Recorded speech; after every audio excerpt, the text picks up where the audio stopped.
I opened my front door and froze. On my porch stood my neighbor, Mr. Daniel Reed, in a navy blazer, clutching red roses like an awkward teenager.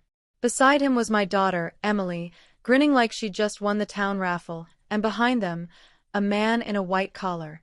A pastor. My heart jumped to my throat. "Mom," Emily said, breathless. "Surprise!" I match-made you. Mr. Reed is perfect for us. Sophie is missing a father figure. Us? Father figure? My vision tunneled. The pastor gives me a kind nod, as if we're about to pray before a football game. Mr. Reed blushed so hard his ears went pink. I made lemonade, I heard myself say, because that is what my mouth does in chaos. It offers refreshments. Emily pushed gently past me into the living room. A cake box floated in her hands. White frosting, blue letters. Say yes, MOM. My knees went soft. I wanted to laugh, and I also wanted to sit on the floor and cry. "Mrs. Whitaker," Mr. Reed said, voice trembling. "Janet." I know this is sudden, but I'd be honored to take you to dinner. To begin. Properly. Dinner. Begin. Properly. I stared at the cake, the pastor, the roses, the man with kind eyes from 2 houses down who always brought in my trash cans. Emily squeezed my shoulders. "Mom, you're 83, not invisible," she whispered. "You deserve company. And Sophie needs a grandfather again." My late husband's name swelled in my chest like a storm. Robert. The room swam a little. I looked down at Mr. Reed's wrist and felt the air leave my lungs in one long, shocked ribbon. He was wearing my husband's pocket watch, Robert's gold watch with a tiny dent near the clasp from the summer it slipped from his hand into the truck bed. I knew that dent the way I know my own hands. "How did you get that?" I asked, the world narrowing to the gleam of gold on Mr. Reed's wrist.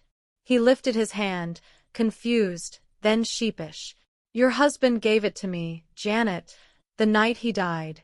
"And he wasn't alone." My fingers went cold. "What do you mean, he wasn't alone?" Mr. Reed's eyes flicked toward Emily, my daughter, and the pastor cleared his throat, already edging toward the door. The roses trembled in Mr. Reed's hand. "I think we should sit," he said. "There's something I need to tell you." The room tilted again, and the world, already wild, cracked open a little more. "My name is Janet Whitaker. I am an 83-year-old retired elementary school librarian in Cedar Grove, a quiet town where people mow their lawns in straight lines and wave even if they're mad at you. I'm 5'3", blonde as a summer field, bottle help these days, and my knees ache before rain. I am a widow. I say it like a fact on a file, but the word still bruises. I don't have many close friends left. Time has slowly taken them, yet when I loved very deeply. I bake the kind of lemon bars that ruin store-bought ones forever. I talk to my geraniums as if they answer, and I keep our house warm with quilts and the smell of cinnamon. Since Robert passed 2 years ago, I've kept myself busy with puzzles, church, and reading to the children's class on Tuesdays. I have routines like rails on a bridge, and I thought they would carry me. Then my daughter decided to lay new tracks without asking which train is mine. Emily is 46, clever and stubborn since she was 6. She lives across town in a beige house with a blue door and her 10-year-old, my granddaughter Sophie, who plays soccer like she invented running. When Robert died, Emily took it hard. So did I. But grief wears different shoes for each of us. Hers ran in circles. Mine sat down quietly and didn't move. 2 months ago, our neighbor Mr. Reed began to bring in my mail when the wind dumped it on the grass. He's 72, a retired hardware store owner, silver hair kept neat, shoes always polished. He lost his wife, Linda, last autumn. We met on the sidewalk with shy nods first, then hellos, then small chats about weather and woodpeckers. He fixed my squeaky gate without being asked, and I left banana bread on his porch with a thank you note. Our kindnesses were simple and small, like 2 birds passing the same twig back and forth. Somewhere in there, Emily noticed. And Emily does not believe in gentle. She believes in plans. It started with suggestions. Mom, you should invite Mr. Reed for coffee. He fixed my gate, I said. I made banana bread. So invite him for coffee, she repeated, in the tone people use when they think you're old and the lid is stuck on the jar. I resisted out of habit and fear. I loved my husband for 57 years. I did not know how to have a new conversation about toast with another man without feeling like I was cheating on a grave. I didn't say that aloud. I just said, maybe later, and Emily made the face she made when I insisted on paper calendars. Then it escalated. Sophie misses having a grandfather. Mr. Reed is kind. He carries lumber like he's still in his 30s. I tried a laugh. I don't need lumber carried. I need peace carried. But Emily's eyes were bright and impatient. Mom, listen to me. You are lonely even if you don't say it. And I am tired of seeing you eat soup alone. I am stubborn too. Soup alone is not a crime, I said. She sighed. She's missing a father figure, she added, voice soft. Sophie asks about Grandpa every night. She puts his photo on the nightstand. That tugged me. Grief is heavier when a child tries to carry it. But Emily was looking at me, not at Sophie. Something in her gaze said it wasn't only about my granddaughter. It was about Emily's own missing, her own empty seat at the big table of life, since her father left it. I'll think about it, I said, which in mother language means, no, but I love you. The next week, Mr. Reed knocked with a jar of homemade peach jam. We stood on the porch in the slant of evening light. I didn't make the peaches, he joked, only managed not to burn them. I smiled without showing teeth because mine aren't mine anymore. He laughed anyway. Somewhere, a dog barked across the street like a metronome. Maybe I thought, okay, coffee. Maybe I thought, not today. I don't remember which thought I believed more. I remember the jam tasted like a July hymn. Then came today's ambush. At 10 in the morning, Emily called to say she and Sophie were stopping by. We'll bring donuts, she chirped. I set the kettle to boil and moved the good napkins to the middle of the table. I put on my blue cardigan, the one that makes my eyes look less tired. I gathered Robert's photo in its frame, rubbed a smudge from the glass, and set him beside the sugar bowl because I still talk to him when the kettle sings. They arrived at 11 with no donuts, with a cake, a pastor, and a man in a blazer holding roses and my husband's watch. We did not drink tea. We sat. The pastor took the armchair as if it were a boat he could jump from. Sophie traced the S in say yes, home with a finger and whispered, Grandma, if you say yes, I get 2 grandpas. I touched her cheek, and my hand shook. Sophie, baby, that's not how it works. Emily perched on the edge of the couch like a prosecutor ready to examine the witness. Mom, it's just dinner, she insisted. You always tell me to try one new thing a week. Bok choy, Pilates, the fancy stamps. Try this. I didn't say that bok choy does not wear my husband's watch. I looked again at Mr. Reed's wrist, at the gleam and the dent, at a piece of my life beating time on another man's pulse. Robert gave it to me, Mr. Reed said, voice quiet, as if he'd heard the thought escape me. At the hospital. I was there. I blinked. You were there. I never saw you. He nodded. I came late, after you went home to rest for the night. He swallowed. He asked me to. He called me. We were old friends once. The room tilted again. Old friends. I repeated. In 57 years of marriage, Robert had mentioned many names. The mailman who always bent the envelopes. His fishing buddy, Mark. His annoying cousin, Dale. I did not remember a Daniel. From before you, Mr. Reed added, like a bandage on a bruise. Long before. We hadn't spoken in decades. Until that week. Emily glanced between us, confused now, the steam of her plan thinning in the room. Mom, she said, softer. I stared at the watch. A memory flickered. Robert, summer of '62, laughing in a photo with boys on a pier, holding a string of fish and a bottle of root beer. One of those boys might have had Daniel's eyes. Maybe I never looked close enough. I don't understand, I whispered. Why would he call you? Mr. Reed set the roses on the coffee table gently, as if they might break. He unbuckled the watch with careful hands and placed it between us, gleaming on the oak. For a moment, his fingers hovered near it, not touching, as if it were a hot stove of memory. Because, he said, meeting my eyes, he needed me to tell you something if he didn't make it through the night. Silence fell over the room like a heavy quilt. Emily's mouth opened, then closed. Sophie's eyes were wide. Even the pastor seemed to forget how to breathe. My heart hammered. Tell me what? I asked, voice thin. Mr. Reed took a breath that sounded like a man stepping into cold water. He said there was a truth he never found the courage to share. About that last business trip. About a letter he kept hidden in the garage. And about the person who was with him at the hospital when I arrived. Someone you know. The kettle in the kitchen clicked as it cooled, a tiny, ordinary sound in a room that had become a cliff. Who? I asked, my throat tight. Who was with him? Mr. Reed's eyes flicked to my daughter, then back to me. Janet, he said. It was. The front door burst open without a knock. A figure stepped into my living room, breathless, eyes wide, clutching a worn envelope with my husband's neat handwriting on the front. And in that instant, everything I thought I knew about my quiet street, my careful grief, and the people I loved tilted on its side, and began to slide.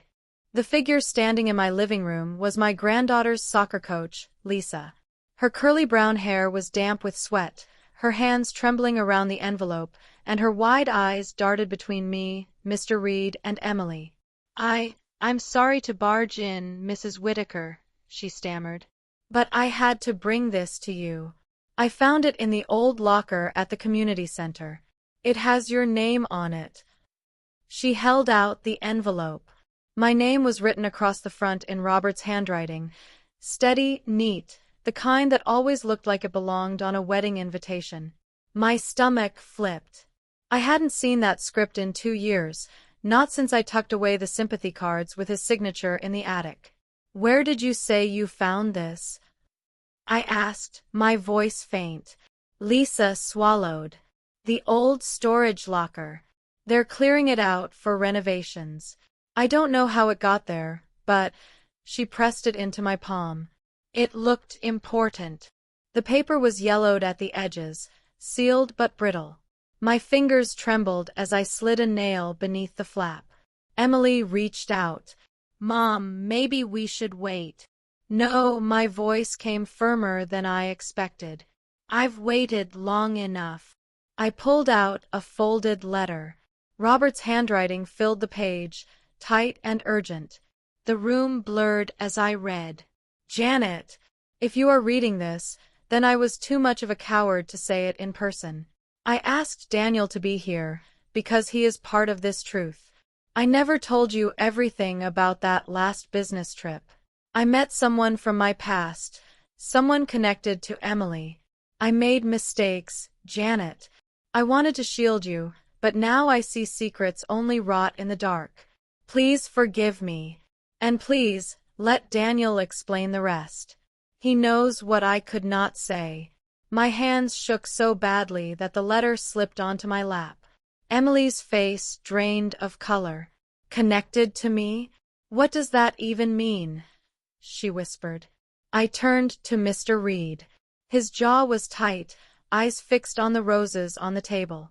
Daniel, I said, my voice sharp with the strength of fear. What mistakes?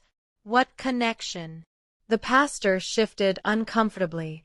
Sophie's little voice piped up, innocent and piercing. Grandma, did Grandpa do something bad? I swallowed hard, looking at her small, hopeful face.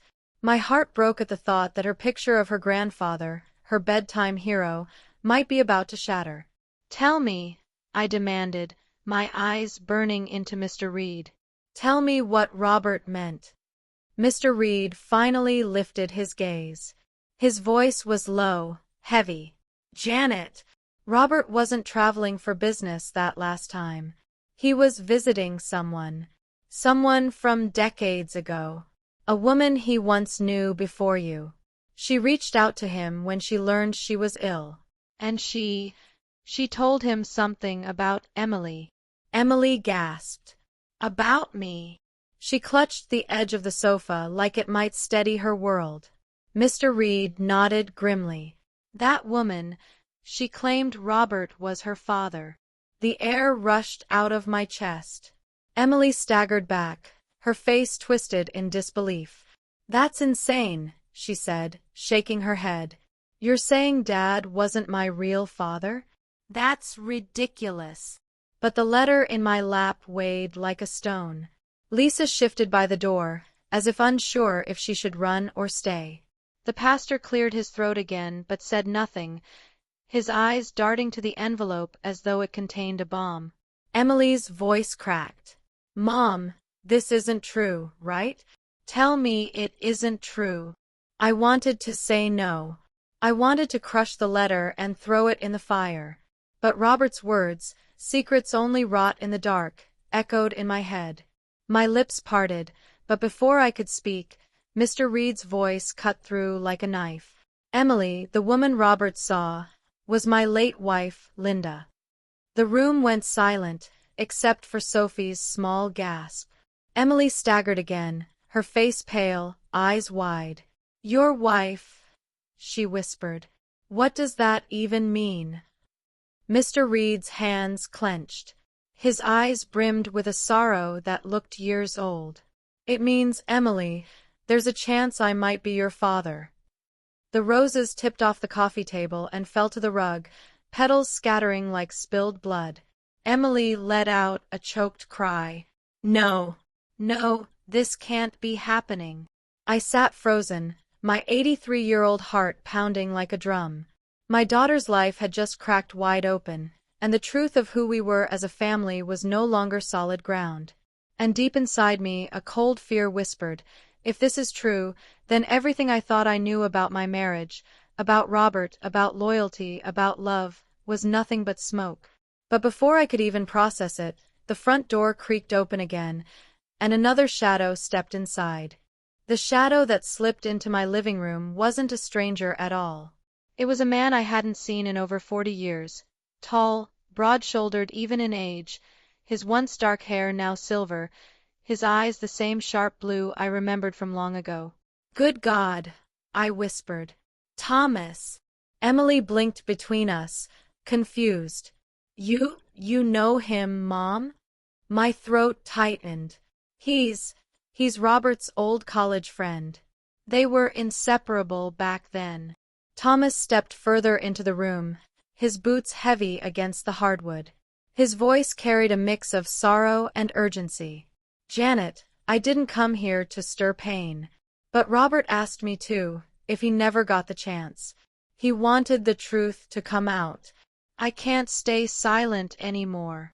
My skin prickled.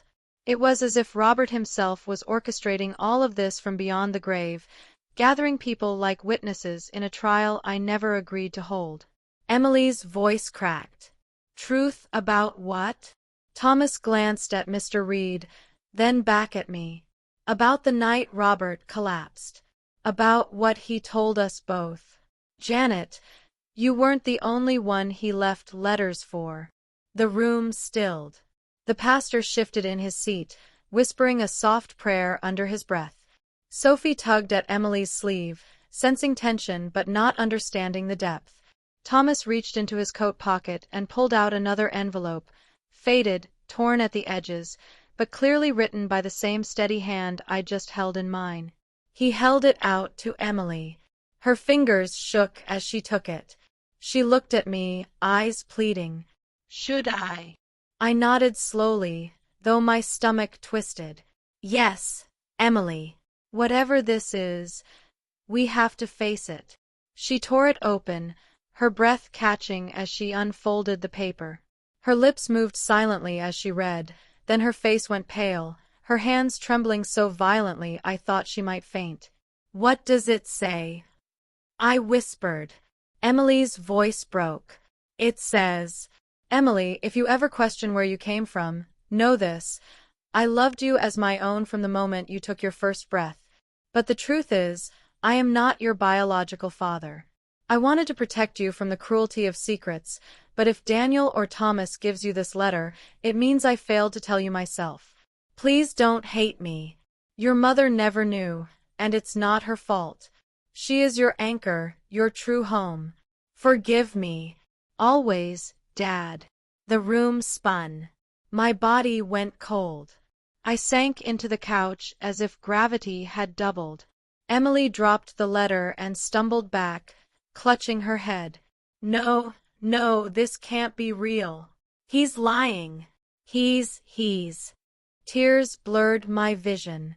Emily, I swear to you, I never knew. Robert never said a word to me. But Mr. Reed, Daniel, cleared his throat. It wasn't just Linda. There was a time, Janet, when Robert and Linda were close. Too close.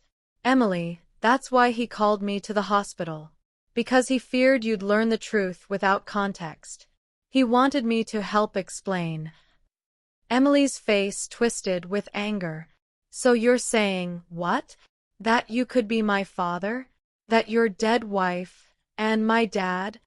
Her voice cracked into a sob. Sophie clung to her side, eyes wide and scared. Thomas stepped forward, his hand raised as if calming a storm. Emily, listen. The point isn't just who fathered you. The point is that Robert chose to raise you, to love you without hesitation. That makes him your father in every way that matters. But Emily shook her head violently, backing toward the wall. No, you don't get to stand there and rewrite my entire life in one afternoon. I want proof. I want answers. I want the truth, not letters and whispers. Her eyes darted to me, filled with betrayal. And you, Mom, how could you not know? How could you not see? My heart shattered. Because, Emily, I trusted him. And maybe I trusted too blindly. The air in the room was thick, every breath heavy. And just when I thought the weight of it would crush us all, Thomas said something that made my blood run cold. Emily, there's something else, he said, his voice low. Robert didn't just keep a secret about your birth. He also left behind evidence, documents, locked away in a deposit box. He wanted you to find them. He said they would explain everything. Emily's head snapped up. Where? Thomas hesitated, his blue eyes flicking toward me. At the First National Bank. But the documents aren't in his name. They're in mine. And Janet, you're listed as the only co-signer. The room fell silent again, heavier than before. My chest tightened. Me? A co-signer? I had no memory of ever signing such a thing.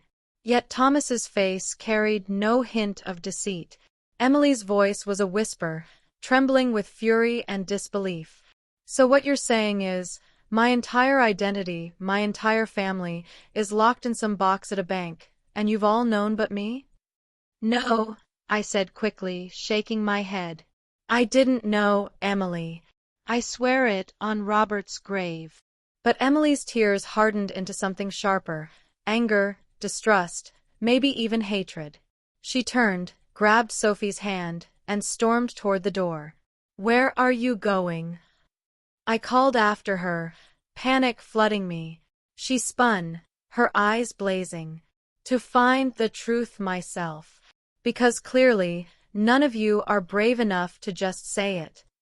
The door slammed behind her so hard that the roses on the floor trembled. And in that silence, I realized the truth wasn't just about Emily's father. It was about the fractures in our family, the cracks Robert's secrets had carved, and how they were now breaking us apart. I leaned back against the couch, my chest heaving. "God help us," I whispered. "What have you done, Robert?" And as if on cue, the phone on the side table rang, its shrill sound slicing the silence like a knife. I froze, staring at it, my heart pounding, because the caller ID read, First National Bank. The shrill ring kept cutting the air over and over, as if daring me to answer. My trembling hand reached for the receiver. "Mrs. Whitaker?" a calm voice asked. "This is Sheila, manager at First National Bank. We're calling to notify you that the contents of a long-dormant deposit box, registered under Thomas Evans and yourself, are due for renewal. If we don't hear from you in 7 days, the box will be sealed for state review." My breath hitched. "Deposit box?" I repeated, eyes wide. Thomas's head snapped toward me, guilt flickering across his face. "Yes, ma'am," Sheila said. "Box number 438. It was last accessed the week of your husband Robert Whitaker's passing." The world tilted again. The week Robert died? I never set foot in that bank during those days. I was home, planning his funeral, drowning in casseroles from neighbors. "Do you want to make an appointment to come in?" Sheila asked. My voice faltered. Yes, I'll come. "Tomorrow morning, 10 a.m., Sheila confirmed. "Bring identification." The line clicked dead, leaving me clutching the receiver as if it were burning. Emily was gone. Sophie was gone. And now, the truth was sitting in some locked steel drawer with my name on it. I turned slowly to Thomas. Why am I listed? Why didn't you tell me?" Thomas's expression was grave. "Because Robert swore me to silence. He said you'd find out only if things unfolded like this." "Like this?" I snapped, my voice cracking. My daughter storming out? My granddaughter in tears? My entire family cracking apart like ice in spring. Daniel, Mr. Reed, spoke up, his voice gentle but firm. "Janet, whatever's in that box, it will answer Emily's questions. But you have to be ready for what you'll find." My throat tightened. Ready? I'm 83. My bones ache when the rain comes, and my heart is already carrying too much. How could I possibly be ready? Thomas leaned forward. "Because Robert trusted you. He believed only you could carry the weight of this truth. That's why your name is there." I wanted to scream. I wanted to crumple into the quilt on the couch and never move again. But instead I stood. My legs shook, but I stood. "I'll go tomorrow," I said. "I'll see what my husband hid from me, from all of us." The pastor finally spoke, his voice low and solemn. "Secrets buried in steel still rot the soul. Best to dig them out, Mrs. Whitaker." I almost laughed at the poetry of it, if my heart hadn't felt like shattered glass. That night, sleep was impossible. The house was too quiet, Robert's photograph too loud in its silence. I lay awake, staring at the shadows creeping across my ceiling, hearing echoes of Emily's broken voice. How could you not know? At 3 in the morning, I shuffled to the kitchen, poured myself chamomile tea, and whispered into the empty air. "Robert, if you loved me, why would you do this? Why leave me holding the shards of your secrets?" No answer, of course. Just the hum of the refrigerator and the occasional groan of old pipes. By morning, I dressed carefully. Navy skirt, white blouse, the pearl earrings Robert once bought me on our 30th anniversary. My hair was pinned in its usual bun, though my hands trembled so badly I dropped the comb twice. At 10 sharp, I walked into First National Bank, Thomas by my side like a shadow from the past. Sheila, the manager, greeted me warmly, but her eyes flickered with curiosity. "Right this way, Mrs. Whitaker." She led us down a sterile corridor, past locked doors and humming fluorescent lights. At the end, she stopped before a gray metal door. With a practiced turn of her keys, she opened the vault. "Box 438, she said, gesturing to the third row. Thomas and I exchanged a glance. My chest felt tight as I slid my key into the lock. Sheila inserted her own, and with a heavy clank, the steel drawer slid free. Inside lay a thick manila envelope, yellowed at the corners, sealed with Robert's bold initials, R.W. My hands shook as I lifted it. Thomas stepped closer. "Go on, Janet." I pulled the flap open. Inside were several documents bound with a red ribbon, and a smaller white envelope tucked on top. My name was written across it in Robert's hand. I unfolded the letter, my vision blurring with tears before I'd even read the first line. "Janet, if you've come this far, then the truth can no longer be buried. Inside you will find adoption records, financial ledgers, and a last confession. Protect Emily. Protect Sophie. And above all, remember, everything I did was for love, even when it looks like betrayal." My hands trembled as I lifted the next paper. Adoption records. Emily's name, my name listed as mother, but Robert's space, blank. Thomas's voice was heavy. "There it is." But before I could turn to the next page, Sheila leaned in nervously. "Mrs. Whitaker, I'm sorry to interrupt, but there's a note here on the file. It says the other co-signer already requested a duplicate key earlier this week." My blood ran cold. Other co-signer? Sheila nodded. "Yes, a woman. Middle-aged. Brunette. Said she was family." My heart nearly stopped. Middle-aged. Brunette. Emily. Thomas swore under his breath. "She beat us here." I clutched the papers to my chest, my pulse roaring in my ears. Emily had already been digging. My daughter, the one I thought I was protecting, was unraveling everything herself. And the worst part? If she already knew what these papers contained, she might never forgive me. When I returned home from the bank, clutching Robert's envelope like it was made of fire, I found Emily already waiting on my porch. Her arms were folded, her jaw set tight, her eyes swollen as if she had been crying for hours. Sophie wasn't with her. The sight of my daughter like that, tired, furious, broken, made my knees weak.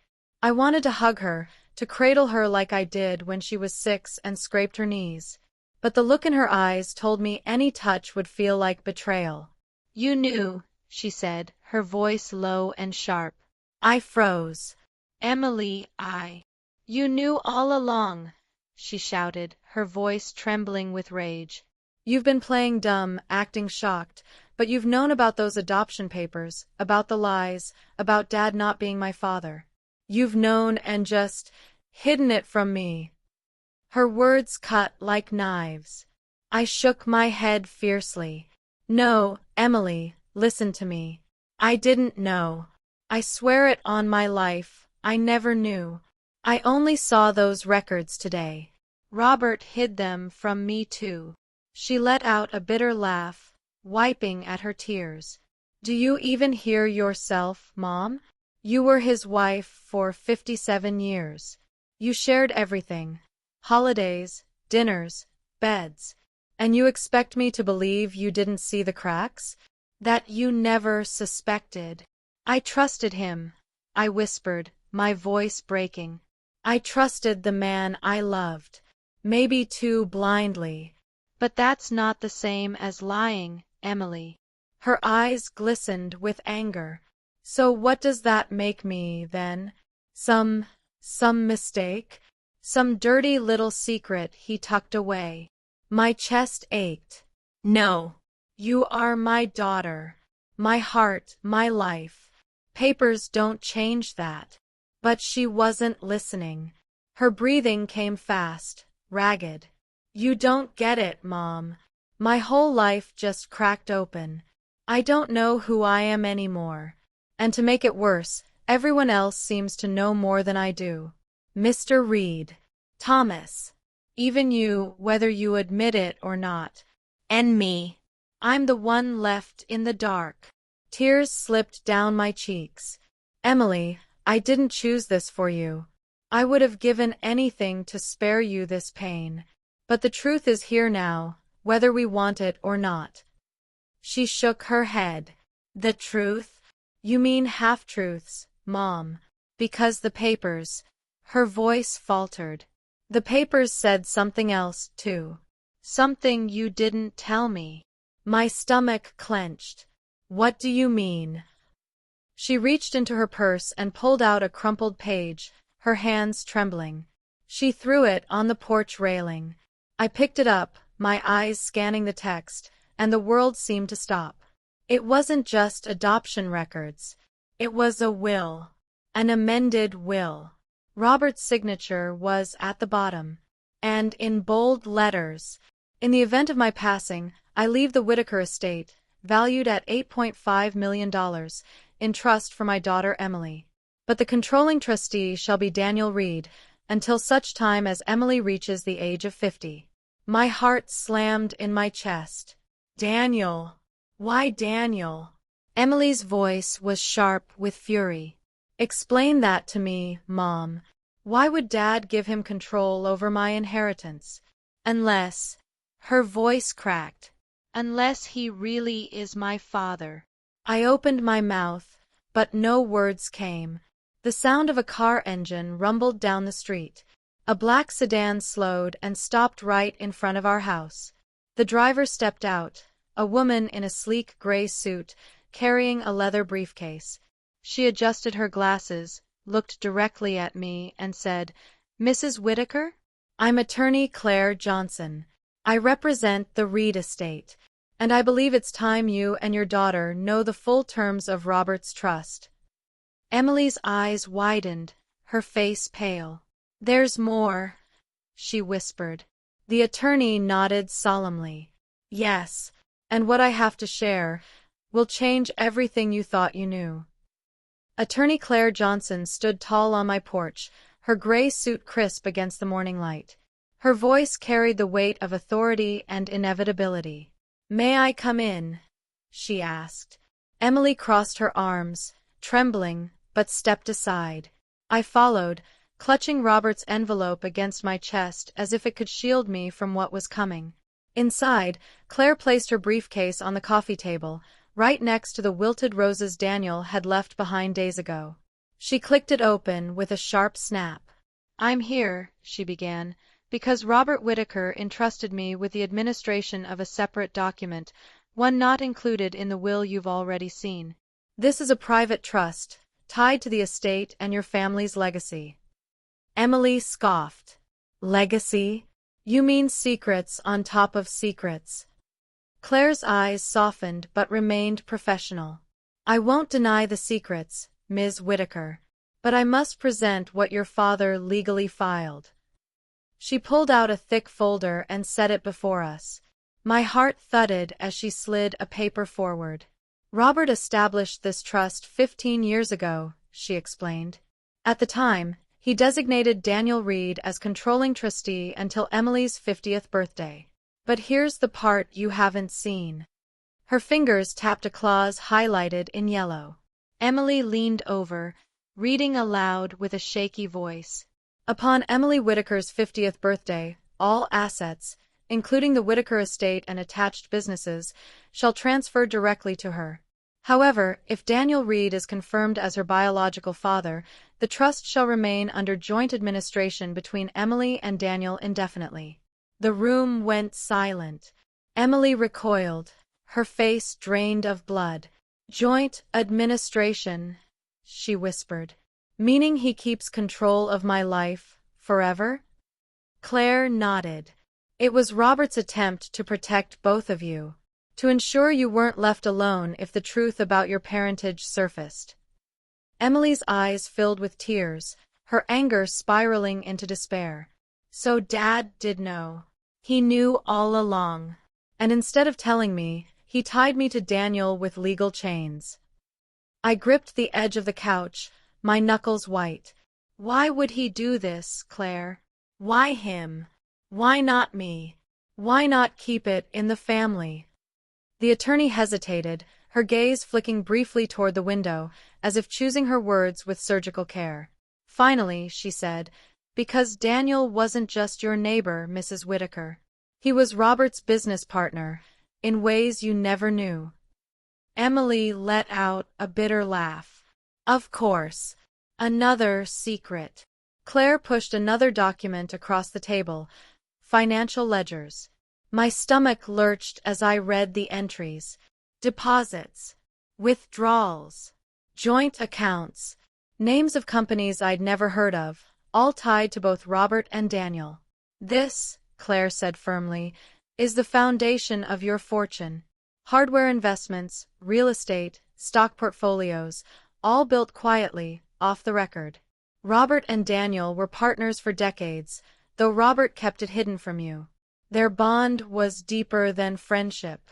And when Linda came into the picture, Daniel's name alone sent Emily spiraling. She shot up from the couch, pacing the room, her voice shaking. So what am I supposed to believe now? That my dad, no, Robert, spent his life lying to me, to you, to everyone? That my whole existence is just some accident born out of their mess?" "Emily," I pleaded, standing to reach her, but she pulled away. "No, Mom," she snapped, tears streaming. "Don't you get it? I don't even know if I'm a Whitaker anymore. I don't know if I'm his daughter or Daniel's. And now I find out that my entire inheritance, my whole future, is tied to a man I barely know but who might be my father." Her sobs shook the walls. I wanted to gather her in my arms, but she looked at me like I was part of the conspiracy. Claire closed the folder, her tone softer now. "There is a way forward. The trust allows for one condition, a DNA test. If Emily proves Robert was her father, she gains full control at 50. If not, she and Daniel share it indefinitely. But either way, Emily, you remain the heir." Emily's hands balled into fists. "I don't want an heirloom built on lies. I want the truth." And then, in a voice so small it broke me, she whispered, "I want to know who I really am." The attorney rose, gathering her papers. "I'll give you time. But the bank expects resolution soon." As the door closed behind her, silence wrapped the room like a heavy shroud. Emily stood there, shaking, her eyes red, her breath ragged. Finally, she turned to me. "I'm going to get that test," she said, her voice icy with resolve. "And if it proves Daniel is my father, don't expect me to forgive you for hiding it." Before I could answer, she stormed out, leaving me in the wreckage of truths too heavy for one heart to bear. And for the first time in my 83 years, I felt truly afraid, not of death, but of losing my daughter forever. Then the phone rang again. I picked it up with shaking hands. "Mrs. Whitaker?" A man's voice, deep and unfamiliar. "This is Detective Harris with Cedar Grove Police. I think you should come down to the station. We've uncovered something about your husband's death that you need to see immediately." The drive to the Cedar Grove Police Department felt longer than any journey I'd taken in years. My hands shook on the steering wheel, my heart pounding in my chest. I had buried Robert 2 years ago. To be told now that there was something new about his death, it made my bones feel brittle with fear. Detective Harris, a tall man with graying temples and eyes that carried the weight of too many truths, greeted me at the front desk. "Mrs. Whitaker," he said gently, "thank you for coming so quickly. Please, follow me." He led me down a sterile hallway into a small room. On the table lay a file, thick with papers, and a clear evidence bag containing a small, gold chain. My breath caught. I recognized it instantly. "That's Robert's." My voice faltered. "That's the chain I gave him for our 50th anniversary." Harris nodded. "We recovered it from the pocket of a coat recently donated to a thrift store. A coat belonging to your late husband. But what's inside the pocket is what concerns us." He slid the evidence bag closer. Inside the folded chain was a tiny key, no bigger than my thumb. I frowned. A key. To a safe deposit box, Harris confirmed. Not the one you've already seen at First National. This one belongs to Cedar Grove Community Bank. Registered under a false name, Richard Hale. But records confirm your husband accessed it twice in the year before his death. My knees went weak. I gripped the chair for balance. What was in it? Harris opened the file, flipping through photographs. We obtained a warrant. Inside were documents, cash, and this. He laid out a photograph of Robert, taken at what looked like a hospital. Beside him sat a woman, frail and pale, her hand in his. My chest constricted. Linda, I whispered. Daniel's late wife. The woman who might be Emily's mother. Harris's eyes flicked to me. You know her. I nodded slowly. She was my neighbor, Daniel Reed's wife. She died not long before Robert. Harris's tone deepened. Mrs. Whitaker, these photos were taken just days before your husband passed. According to hospital records, Robert visited her repeatedly. He even paid part of her bills under the alias Richard Hale. And we found handwritten notes in the box, notes about Emily. My heart pounded. Notes. He handed me a copy. Robert's handwriting again, unmistakable. If the truth comes out, Emily must never feel abandoned. She must know she was loved by both families. I owe Linda more than I can ever repay. I owe Daniel, too. If I die, make sure Janet understands why I hid this. It was never betrayal, it was protection. My tears blurred the ink. Protection from what? I whispered. Harris folded his arms. That's what we're trying to figure out. Because, Mrs. Whitaker, Robert didn't die from natural causes the way it appeared. Our review of the hospital records shows inconsistencies. His medication levels were tampered with. Someone gave him more than prescribed. Someone close. My breath froze. You're saying Robert was poisoned? Not necessarily poisoned, Harris clarified, but over-medicated deliberately. And the nurse on duty the night of his death claimed she saw a man leaving his room. A man who wasn't family, but signed in under a visitor's pass. My skin prickled. Who? Harris's eyes locked on mine. Thomas Evans. The room spun. Thomas, Robert's college friend. The man who had reappeared with his own envelope. The man who swore he was helping reveal the truth. No, I whispered. Thomas loved Robert. He wouldn't. Harris slid another photo across the table. It showed Thomas, caught by a hospital security camera, entering Robert's room at 2:14 a.m. And here's the kicker, Harris added. Thomas withdrew $10,000 in cash from Robert's secret account the very next day. Money tied to that same safe deposit box. I pressed a trembling hand to my chest. My world, already tilting, now collapsed. Mrs. Whitaker, Harris said firmly, I need you to be honest with me. Has Thomas contacted you recently about Robert's affairs? I swallowed hard, recalling the moment Thomas walked into my living room, holding Robert's letter like a savior. Yes, I whispered. He came to my house. He brought me an envelope Robert supposedly left. He said it was part of the truth. Harris's jaw tightened. Then, ma'am, you may be in more danger than you realize. Because if Thomas killed Robert to control those documents, he may not stop until he gets whatever's left. My pulse roared in my ears. But why? Why would he do this? Harris leaned closer, his voice a low growl. Because, Mrs. Whitaker, if Emily turns out to be Daniel's daughter, Thomas gets nothing. But if he can manipulate the evidence, control the narrative, and cut Daniel out, he might have everything to gain. I sat frozen, my tears streaming. Emily was chasing DNA answers. Daniel was tangled in secrets. And now Thomas, someone I once trusted, was suddenly at the center of it all. Harris closed the file. I need you to be careful. Don't meet with Thomas alone. Don't share anything else with him.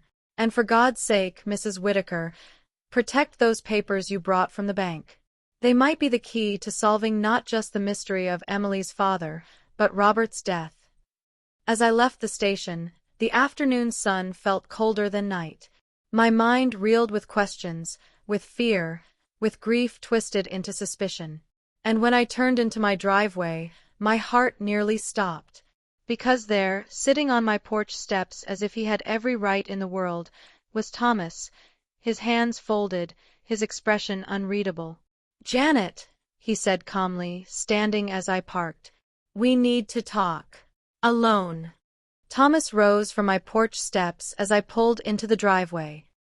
His tall frame cast a long shadow across the path, and though his face was calm, there was a sharpness in his eyes that hadn't been there before. I gripped the steering wheel tighter, Detective Harris's warning echoing in my mind, "Don't meet with Thomas alone." But here he was, waiting. "Janet," he said, his voice smooth but heavy.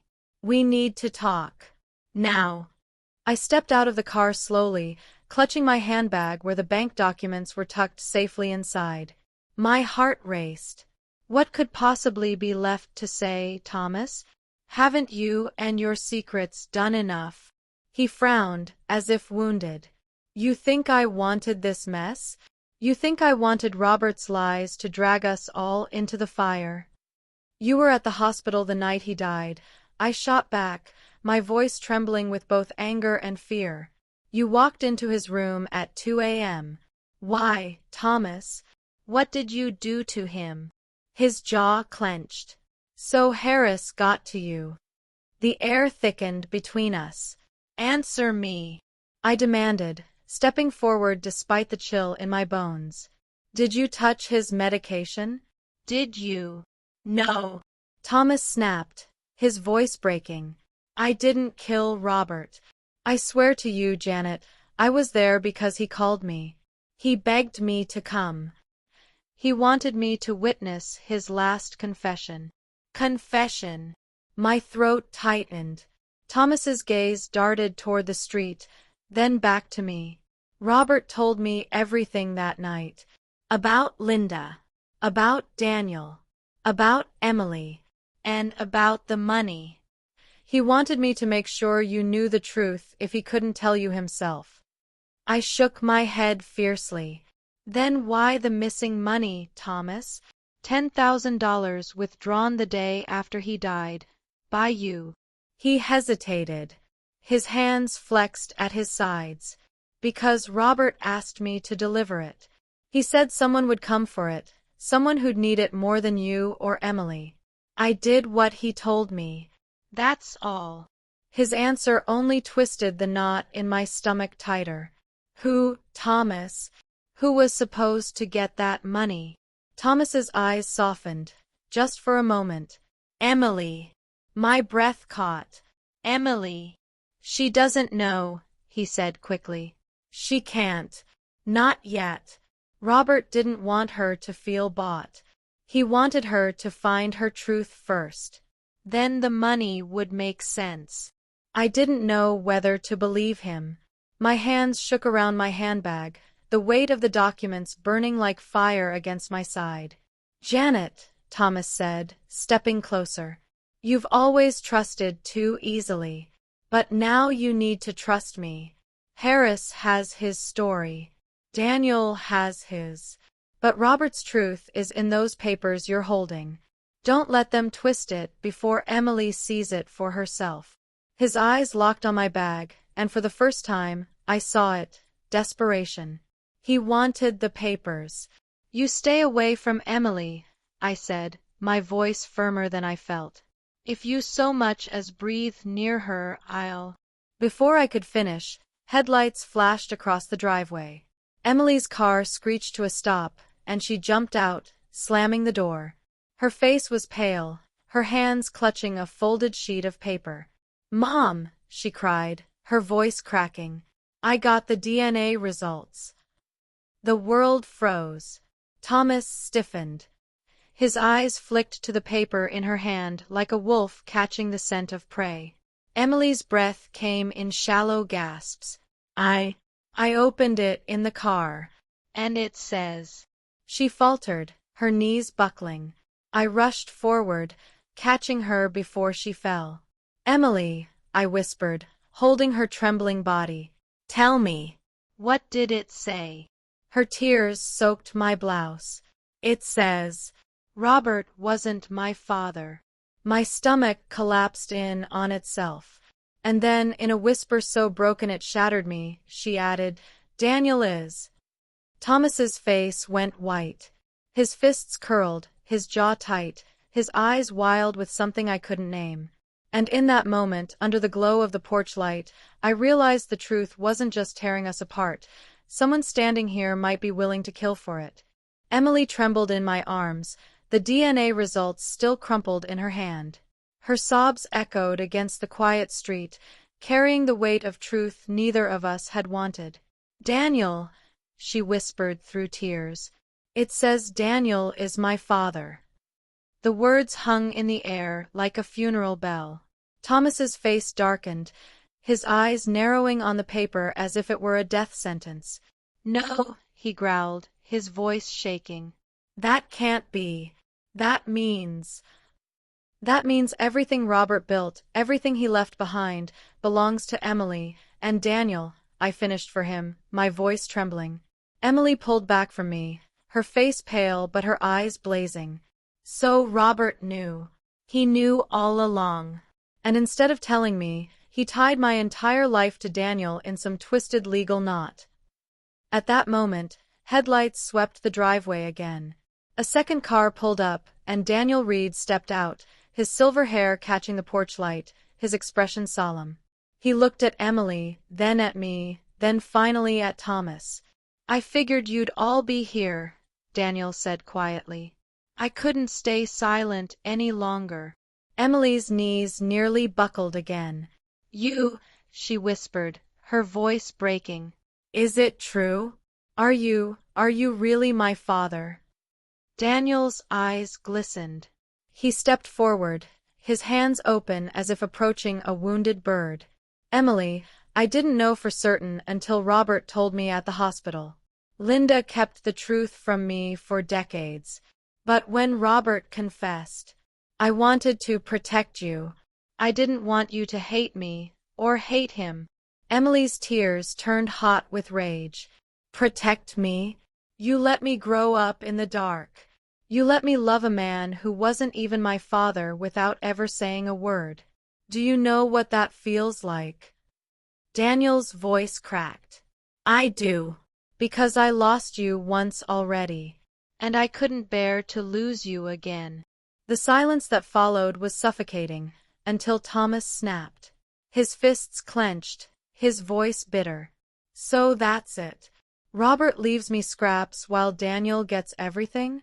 I was there for him when neither of you were. I carried his secrets, his debts, his shame. And this is how it ends. With me left empty-handed. My chest tightened. Thomas, what did you do at that hospital? His eyes flicked to me, then away. I didn't kill him, he spat. But I wanted to. God help me, I wanted to. Because he used me, Janet. He used all of us. And when I realized he was leaving everything to Daniel and Emily, I snapped. Emily gasped. You. I didn't touch his medication. Thomas shouted. But I wanted to. I thought about it every night after. And when I found that envelope, I knew, if the truth came out, I'd be erased. His words tumbled into silence. My hands shook as I clutched Emily tighter. Daniel stepped forward, his voice steady. You don't get to rewrite this, Thomas. Robert made mistakes. I made mistakes. But Emily is not yours to destroy. Thomas laughed bitterly, his eyes wild. Destroy? She's already destroyed. Look at her. Emily's voice cut through the chaos, raw and fierce. Stop! We all froze. She stood tall now, her tears drying into resolve. Her hands no longer shook. I don't care who fathered me, she said, her voice steady. Robert raised me. He loved me. And Daniel, whether I like it or not, you are part of me. But none of you get to decide my worth. Not Robert. Not Thomas. Not even you, Mom. Her eyes flicked to me, not cruelly, but firmly. I will decide who I am. My tears spilled freely. Emily! She turned to Thomas, her gaze sharp as glass. And you're done trying to twist my life into your bitterness. Leave. Now. For a moment, I thought he might lash out. His hands shook, his breath ragged. But then, as if something in him broke, his shoulders slumped. Without another word, he turned and walked into the night. Daniel stood there, silent, his face heavy with years of regret. Emily didn't look at him. Not yet. She looked at me. Mom, I need time. To heal. To figure this out. Don't chase me. Don't hide anything else from me. Just let me breathe. And with that, she slipped into her car and drove away, her taillights disappearing into the dark. The porch light flickered above me. Daniel lingered at the edge of the steps, his face etched with sorrow. I'll give her space, he said quietly. But I'll be here when she's ready. I nodded, my chest aching. We both will. When the night finally swallowed the last sound of footsteps and engines, I sank into the porch chair, my body trembling with exhaustion. The secrets were out. The lies had shattered. And though the truth had broken us, I knew one thing with certainty. Emily was stronger than all of us. And maybe, just maybe, that strength would be the bridge back to each other.